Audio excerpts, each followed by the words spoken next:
Hi everyone, this is Sandra. Welcome back to my channel. Today I'm going to do something a little bit different. I've never really done this on my channel before, but I am doing a little tiny project here to prepare for my January bullet journal. So I just want to show you a couple of new things I have here. I think I showed this in one of my stationery hauls. This is an Artist Loft watercolor pad. It's just an artist level 2, so by no means is it crazy expensive. I think it was $8, and it's from Michaels. And this one I picked up today.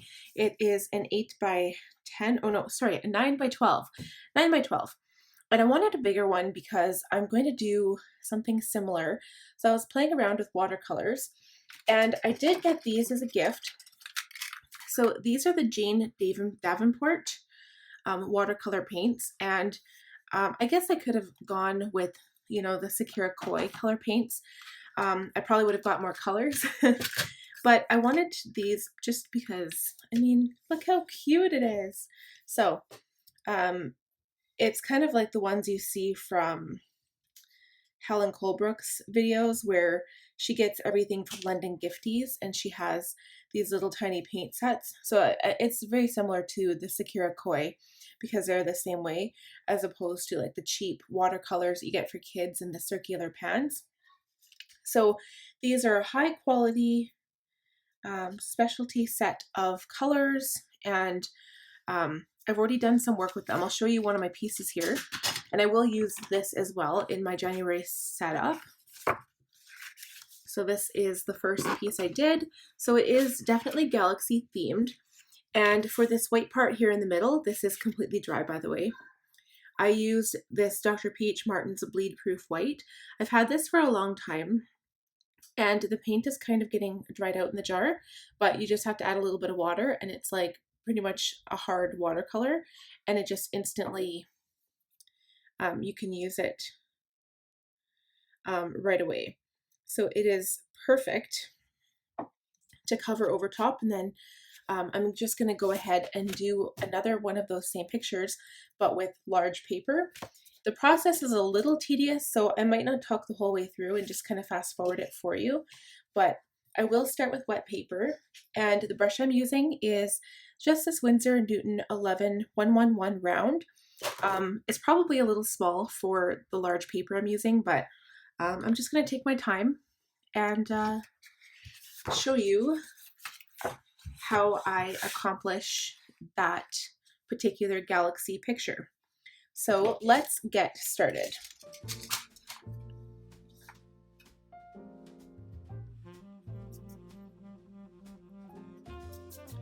So here I'm just adding the water to the paper.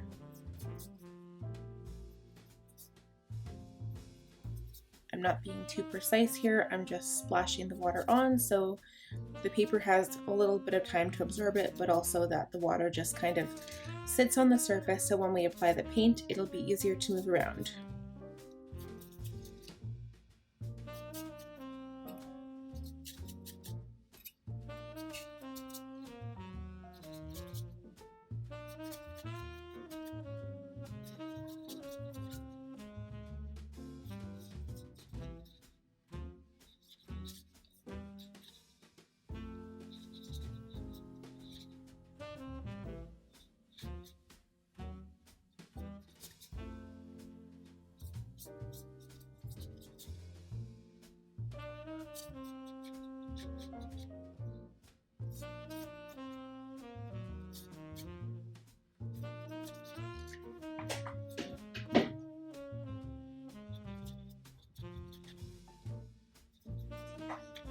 Okay, so once the paper is completely saturated, I'm going to start adding color.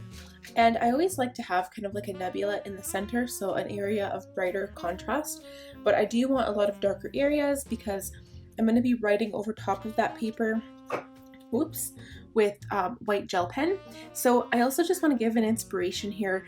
I was watching Amanda Rachel Lee's setup for December, and she did something similar, but she did more of a borealis forest with, she did more of a boreal forest with northern lights, and mine are not northern lights. It is definitely more of a galaxy theme. A lot of people have already done this. I know it's not original, but I liked the idea of how, you know, you can paste stuff into your journal. Like here we are with watercolor paper. So I like that idea. And I'm gonna get started here. So you can see that the paper is really wet. So I'm just gonna lay out the base for this color now.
So to this one, I know I did the other one with pink and purple and blue, but this one I want to add a touch of green. So I'm going to leave an area, a tiny area of white this time, and just add some green around it because I really want to add in some green. I haven't actually done anything like this in a long time, but this reminds me of a piece I did a long time ago for somebody special to me at the time, and I used acrylic paint and I actually made a TARDIS from Doctor Who, and coming out of, like, it looks like a nebula because obviously, you guys, if you're familiar with Doctor Who at all, he kind of comes out into different realms and different worlds, and it just looked super cool. If I can get if I can get a picture of it from where it's at right now, I will try to maybe post it on Instagram and you can check that out.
So one of the tricks to doing watercolor, from what I found, was to get the color that you want, you do need to keep adding water if you want to build up the color. And with a nebula such as this, I want to build up the color in certain areas and not in other areas. So some places I'll kind of let it fade, and some areas I just need it built up darker and darker. So before I actually let it dry, you could let it dry if you wanted to, but then you have to go back in and keep adding water anyway when you add a new color on top. So I like to do it all in one step. I don't really let the areas dry. I just keep adding water, I keep adding color. And these paints are very, very bright and vivid, and I like that. I like the color. And you don't need a whole lot, to be completely honest.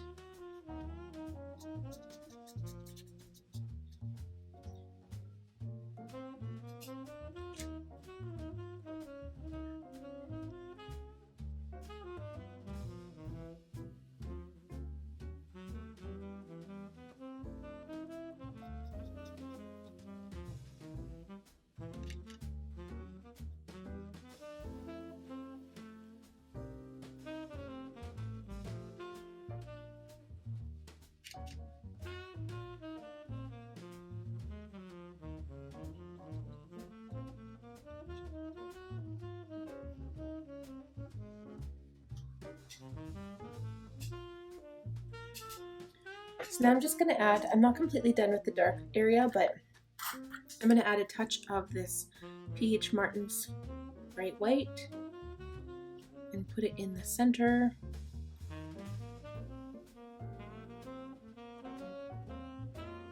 And I will go back in and blend it in with the green.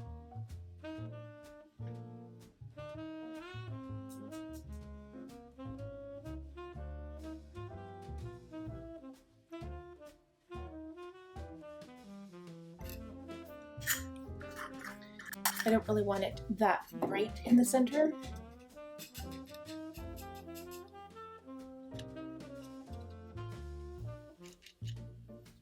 And I want to go in and add a little bit of purple.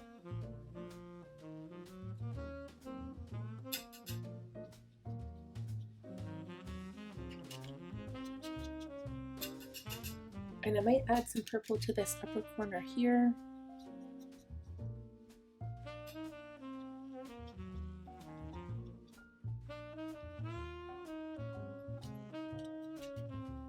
And maybe to the bottom.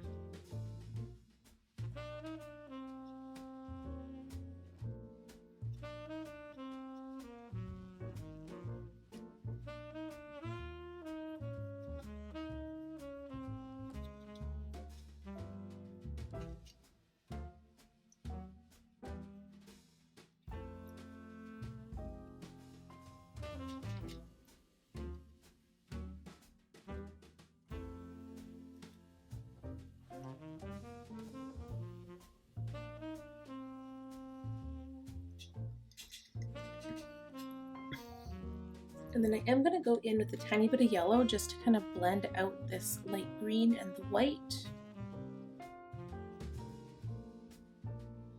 And I don't really want to go anywhere near the white too much because I don't want to take that away. And I do have a piece of paper towel here just to kind of clean off my brush after each color.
Okay, I think I'm almost happy with this. I'm just gonna add a bit more navy blue to certain areas of the picture here.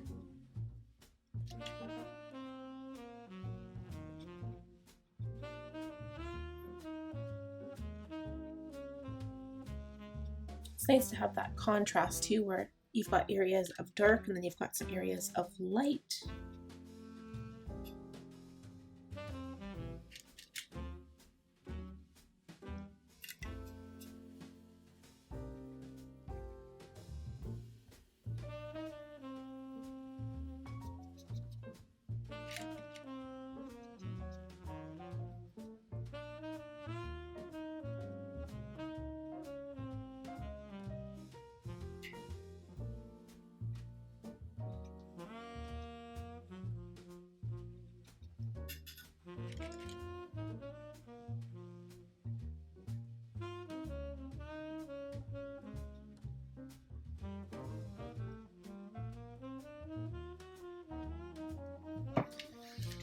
Okay, I think I'm basically really happy with how this looks. I love the green in there. And now the finishing touch, all I'm gonna do is actually take some more of this Dr. P.H. Martin's. I'm gonna take it into some of the water here. Wet my brush, so I want a really wet brush. And then I take my brush and I just kind of tap it onto the picture. And this kind of gives stars or clusters of stars without looking like you've added stars on purpose, which I don't like. I was thinking about going in with a gel pen after, and I changed my mind. So all I'm doing is dipping my brush into this bottle, dipping it in the water so it's really runny, and then tapping the brush. And then of course some of the spots will be bigger, some will be smaller, and when the paint is still wet like this, it works out perfectly because it actually looks like a little star pattern. So it kind of gives you, well, it gives me exactly what I'm looking for. And some areas might have more stars than others. And that is it for my galaxy painting. So I hope you guys enjoyed this little kind of how-to. I've never actually done something like this before, and I'm really enjoying it. The only other time I really experimented with watercolor paints was for, of course, the month of November when I did watercolor crystals, but I was originally playing around with my kind of not as like high of quality paint, watercolor paint set that I have now, this Jane Davenport, I don't know if I'm saying that right. It is just so cute and I love it. This is actually the, I think it's the, it said it's the bright set, but yeah, it says bright, but it was actually like the jewel tone or something. I'm not quite sure. But they, of course, they always give you a blue, red, and yellow so you can mix your colors. And I think one of her sets even has a white in it as well, which you don't really see that often with watercolor. So that is basically it. I know that when I did November, I ended up going with the Tombow dual brush pen because I just ended up being easier for the purposes that I was using it for. But for my little project in January, this is going to look so cool. I'm definitely taking inspiration from Amanda Rachel Lee's November spread. So if you haven't checked that out, I will link her video because, of course, you guys, she's amazing. I know I go on and on about her work, and she's just a really awesome artist. So if you guys would like to check her out, I will leave that at the end screen for you. And until next time, we'll talk to you guys very soon. If you like this video, give it a thumbs up. Please subscribe if you haven't already, and hit that bell button so you'll be notified every time I post a new video. Thank you for watching. Bye now.